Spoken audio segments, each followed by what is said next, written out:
All right, friends. Holidays are upon us, whether you celebrate Hanukkah, Christmas, or Kwanzaa. And we are going to look at a great historical book, Gingerbread for Liberty, kind of following our traditional holiday, one of our themes of gingerbread. And this is how a German baker helped win the American Revolution. We'll learn a little bit about gingerbread and the American Revolution. All right, here we go. Gingerbread for Liberty, how a German baker helped win the American Revolution.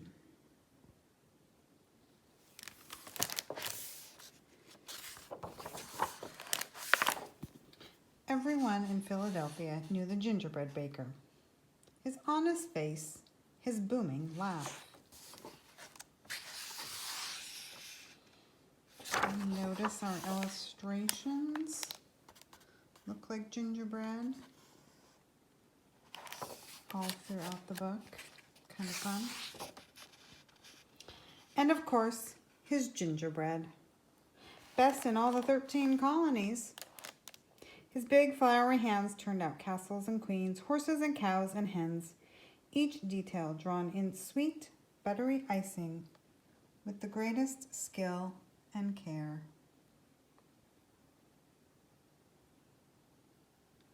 And yet, despite his care, there always seemed to be some broken pieces for the hungry children who followed their noses to the spicy-smelling shop. No empty bellies here, the baker bellowed, not in my America.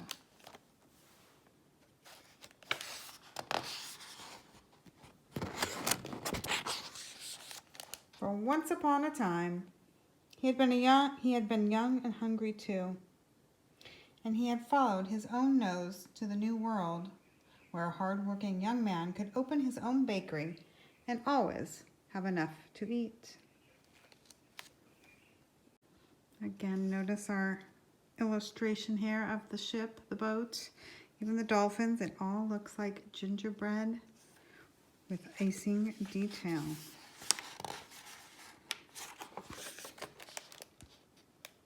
But now, something was in the air besides the smell of baking gingerbread. Newspapers shouted, "Revolution! Independence! Liberty!" Boys rolled up blankets, shouldered guns, and kissed mothers goodbye. The baker hung his apron up. He dusted flour off his hands. "Where are you going?" asked his wife. "To fight for my America," he said. "I was a soldier once." "That was long ago and far away," she said. "You are a baker now, and you are old and fat."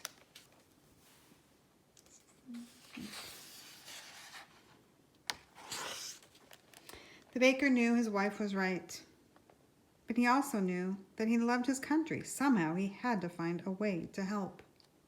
He packed his bags and went to join General Washington.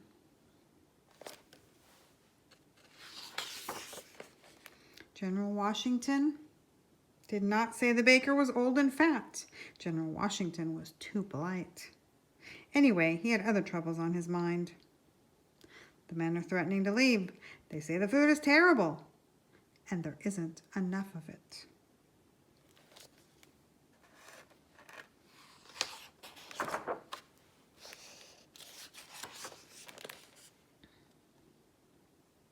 The baker rolled up his sleeves. "No empty bellies here," he told General Washington. "Not in my America." But bigger trouble was on the way.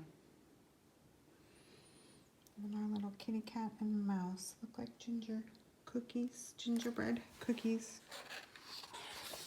And the pages are sticking together here, friends.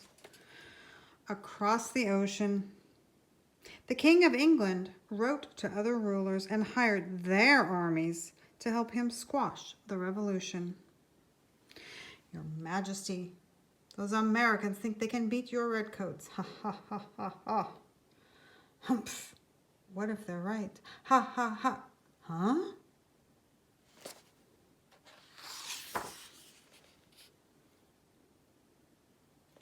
When the ships sailed into sight, even General Washington turned pale. Who had ever seen such an army? "Not me," Not me. Definitely not me.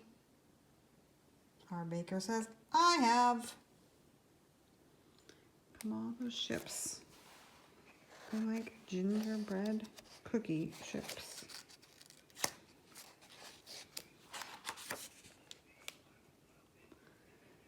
These soldiers come from the land where I was born, the baker told General Washington. Let me go speak to them. Perhaps I can persuade them we are not their enemies. Perhaps I can even persuade them to switch sides. If you are caught, you will be killed, General Washington warned. The baker smiled.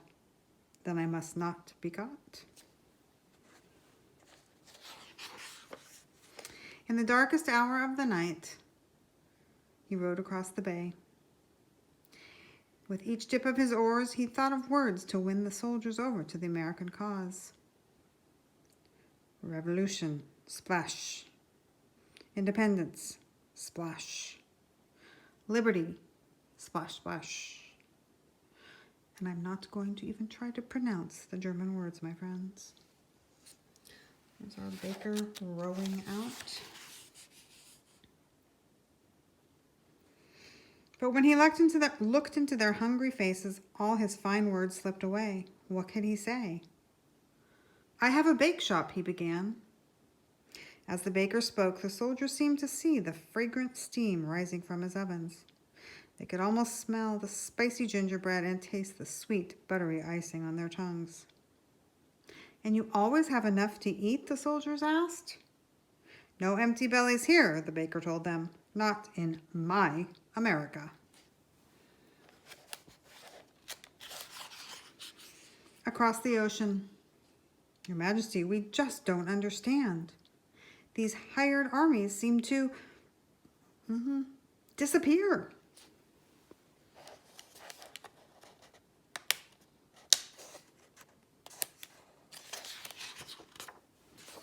Many, many loaves and battles later. The British have surrendered. The revolution is over. We won. My work is done, the baker cried. Washington said, not quite.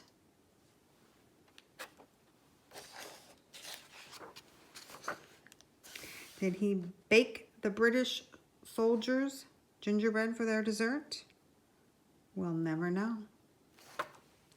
A gift from General Washington and his baker. We may never know, but they didn't leave a crumb.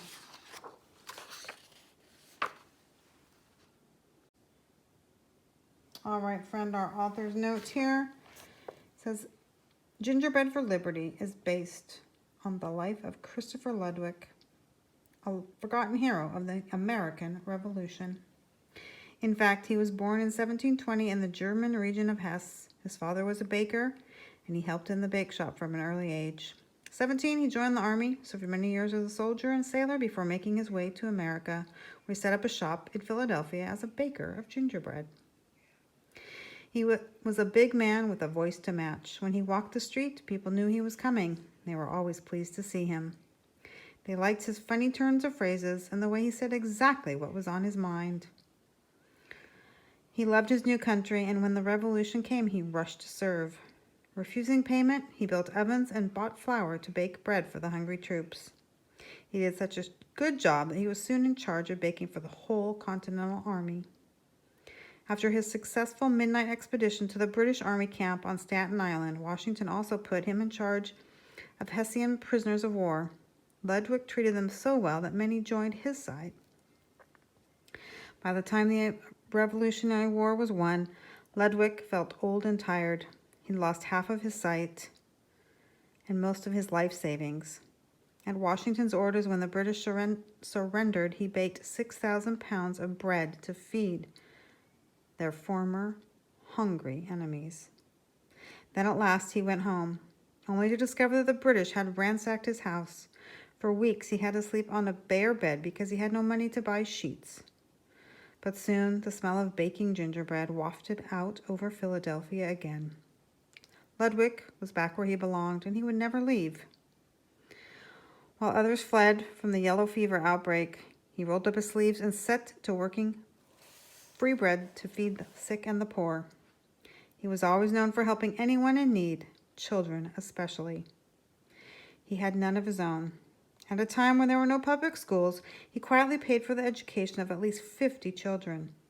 When he died in 1801, Ludwig left his money to pay for free schooling for poor children who lived in Philadelphia. More than 2 centuries later, the Christopher Ludwig Foundation carries on his aims, giving more than $200,000 a year in grants to programs that help educate needy children in the city of Philadelphia. All right, my friends. Gingerbread for Liberty. How a German baker, Christopher Ludwig, helped win the American Revolution, based on real facts, with those wonderful illustrations that look like gingerbread cookies themselves.